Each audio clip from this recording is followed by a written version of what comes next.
وَإِذْ فَرَقْنَا بِكُمُ الْبَحْرَ فَأَنْجَيْنَاكُمْ،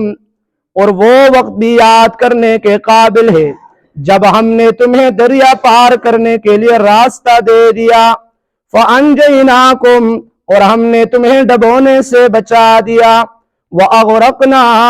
آلَ فِرْعَوْنَ، اور فرعون والوں کو ہم نے ڈبو دیا، آل فرعون کو ہم نے غرق کر دیا، تباہ و برباد کر دیا، وَأَنْتُمْ تَنْظُرُونَ، اور تم دیکھ رہے تھے ان کا ڈوبنا، وہ سارے غرق ہو رہے تھے، تم دیکھ رہے تھے۔ جب یہ بنی اسرائیلی دریا عبور کر کے پار نکلے، ایک روایت کے مطابق، یہ ایک روایت میں کہ وہ 10 محرم کا دن تھا، اسے یوم عاشوراء کہتے ہیں، اور اس کے بعد بنی اسرائیلیوں نے شکرانے کے طور پر ایک روزہ رکھنا شروع کر دیا کہ چونکہ ہمیں اپنے ظلم سے نجات ہو گئی، اور جو ہمارا دشمن تھا ہمارے بچوں کو بھی قتل کیا، ہمیں بھی رات دن تکلیف دینے میں، اذیت دینے میں لگا ہوا تھا، اس سے ہماری جان چھوٹی ہے، اب ان میں بطوری شکرانے کے ایک روزہ رکھنا شروع کیا۔ روزہ 10 محرم کا دن تھا وہ، تو یہ روزہ رکھتے تھے۔ جب نبی کریم صلی اللہ تعالی علیہ وسلم مکہ مکرمہ سے مدینہ طیبہ کی طرف ہجرت کر کے آئے، تو وہاں پر چونکہ کچھ پہلے یہودی موجود تھے، وہ اس 10 محرم کا روزہ رکھتے تھے۔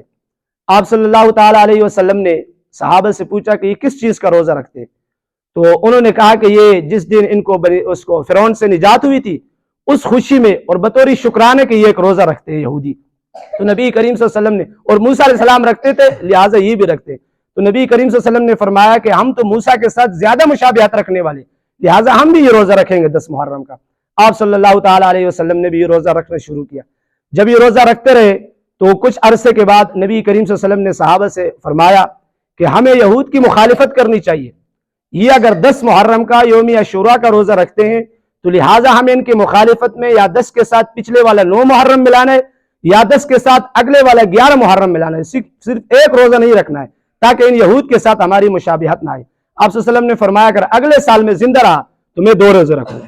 یا 10 کے ساتھ 9 ملاؤں گا یا 10 کے ساتھ 11 ملاؤں گا۔ اگلے سال محرم کے مہینے آنے سے پہلے آپ صلی اللہ علیہ وسلم کی وفات ہو گئی، آپ دنیا سے رخصت ہوئے، اور آپ صلی اللہ علیہ وسلم کے اس عمل پر جو یہ عمل نہ کر سکے، لیکن یہ سنت آپ صلی اللہ علیہ وسلم کا چونکہ قول اور فعل ہر ایک عمل ہمارے لیے سنت ہے، تو پھر صحابہ اس کے بعد 2 روزے رکھتے تھے۔ اب اگر کوئی شخص ایک روزہ رکھے صرف 10 محرم کا، وہ بھی گناہگار نہیں ہوگا، لیکن جو سنت پر عمل ہوگا وہ یہ ہوگا کہ 2 روزہ رکھے۔ باقی لوگوں میں یہ مشہور ہو گیا کہ یہ 10 محرم کا روزہ حسین رضی اللہ تعالیٰ عنہ کی شہادت کا روزہ ہے۔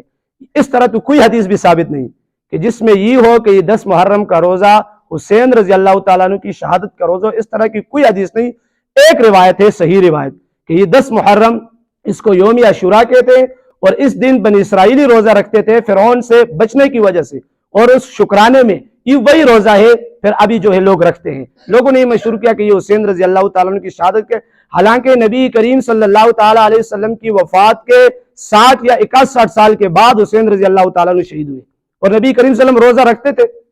تو اب معلوم ہوا کہ یہ روزہ حسین رضی اللہ تعالیٰ عنہ کی شہادت کا نہیں ہے، کیونکہ حسین رضی اللہ تعالیٰ عنہ کی شہادت نبی کریم صلی اللہ علیہ وسلم کی وفات سے 60 سال بعد ہوئے، اور آپ صلی اللہ علیہ وسلم پہلے بھی روزہ رکھتے تھے، اور یہ بھی حکم دیا کہ اگلے سال میں زندہ رہا تو 2 روزے رکھیں گے۔ تو اس لیے اس کا بھی احتیاط کریں، اللہ تعالیٰ میں ہر قسم کی بدعت و رسومات سے بچائے۔